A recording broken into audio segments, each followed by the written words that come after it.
Hi guys, sabi nga nila, mahirap ka lang, wala kang mararating sa buhay. Sumagot ako at tinanong ko siya, paano mo nalaman na wala akong mararating sa buhay? Sabi niya, pakiramdam ko lang. Guys, yan ang mga tao na walang ambag sa buhay mo. Yan ang mga tao na hindi mo dapat tularan. Yan ang mga tao na wag mong gagayahin.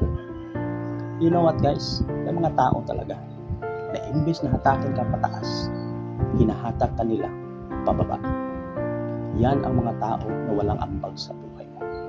Guys, sabi nga ng mga matatanda, kapag ang puno na maraming bunga, patuloy ang binabato.